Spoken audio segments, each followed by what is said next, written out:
Right, hello, hi. So, in this assignment, I was required to create a VM in Azure, and I did so. My VM is SSCDC01, that's the name for my VM, short for Student Success Center, Domain Controller 01, right? Then I'm using Windows Server 2025 data center. My VM is already running and accessible via remote desktop. So according to the plan here in the previous assignments, I had to design an OU structure, and this is my structure. Then the user accounts, groups, then folder permissions, then the GPOs, right? So we'll start with the organizational units that I've created. So on the server manager and tools, active users and the computers, active directory and users. Sorry, yes, active directory users and computers. So I have this OUA, the first one, Student Access Center, which encompasses Student Success Center computers, other resources, staff, and this admin backup account. So, right, for the users, we have advisors, right? We have five of them: Emily Taylor, Jane Smith, Michael Jones, Robert Brown, and Sarah Lee. So these are our five advisors. Then I've got one manager, Mr. John Doe here, right? And in SSC staff also I've got three groups, advisors for the five advisors, then all staff members including the manager and the backup admin, and lastly a group for the manager, right? So I'm done there on the organizational unit.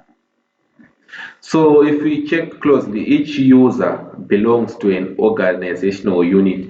Like Emily Taylor belongs to the SSC staff advisors.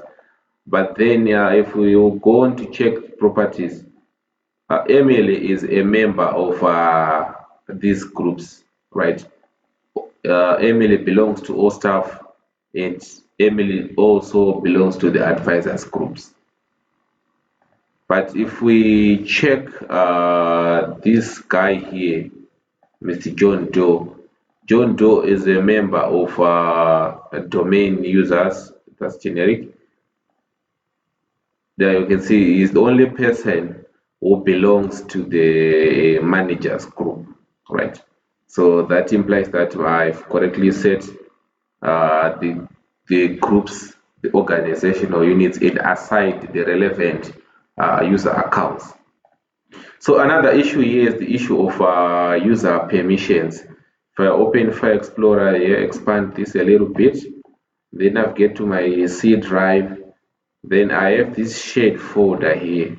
Inside the shared folder, I have admin reports, and inside admin reports, as you can see from the tooltip, there is final admin report.txt, and in advising documents, there's final advising documents. So let's explore the security tab.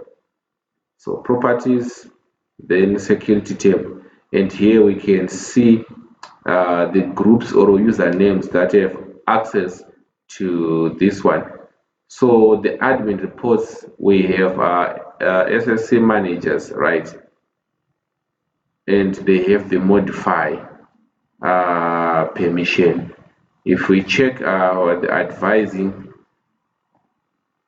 we have managers and advisors together with also the modify permission. So my folder permissions are correctly set. So moving on, the next one is the group policy management. So again, on server manager, tools, then GPM, group policy management. So I've created the required GPOs. That's one for desktop, one for password, and the last one for the wallpaper. So the first one was the wallpaper GPO. I had to look around for a wallpaper. I managed to find one in the C drive, then placed in a folder called wallpapers. Then the wallpaper name is GPO wallpaper, right? So after copying the path to the wallpaper, I then went on to the domain, so to the forest, right? Then I created a GPO, then give it the correct name for desktop wallpaper. I'm not going to repeat here. Let's instead, I created it under SSC computers, right? So if we check here, this is the GPO. Let me try to edit so that we can see. Right, so under SSC computers, it user configuration, policies, administrative templates, desktop, and desktop wallpaper here. As you can see, it's enabled, and this is the path to the wallpaper, right? Then this is the wallpaper style. You choose anything I want here, then apply. So the group policy wallpaper.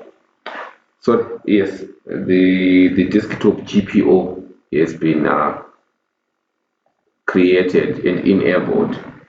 Then the next one was the browser homepage. So the browser homepage GPO lies under SSC staff, right?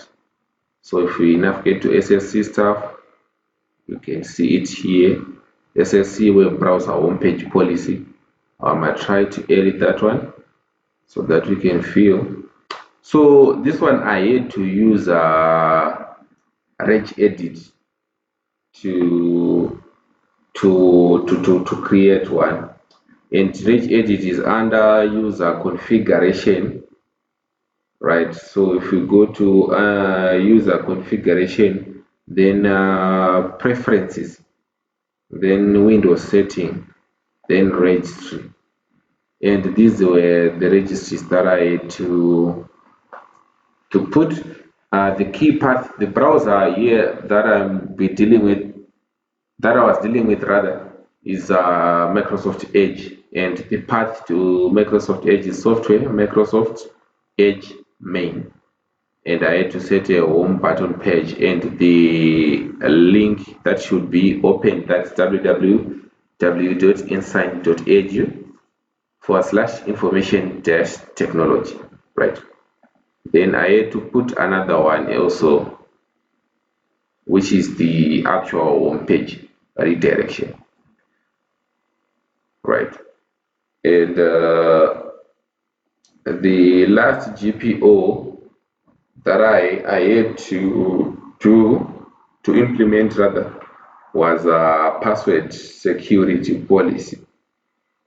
So under password security policy, I had to do it under the main the main domain policy, right? The default domain policy, so that it can enforce for all. right? Then under computer configuration here, this is computer configuration. Then this one is a policy. Then I had to, under computer configuration policies, then Windows, suppose this is a system feature. Then security setting. Let me just expand this a bit. Right, security setting here. Then account policy.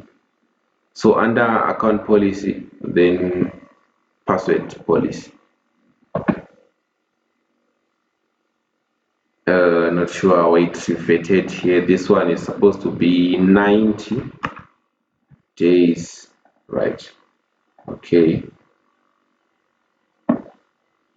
So the settings were minimum password length, not 7 characters, but 12. Okay.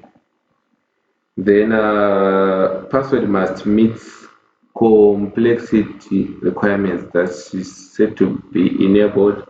Then maximum password age right here is 90 days. Then minimum, or just leave it like this is. Then we are good to go here. Then the next one, I had to force update the GPOs. So open command prompt, then gp update force, right, so that it can update the GP policies that I've been that I have enabled so far. Right, then we are done.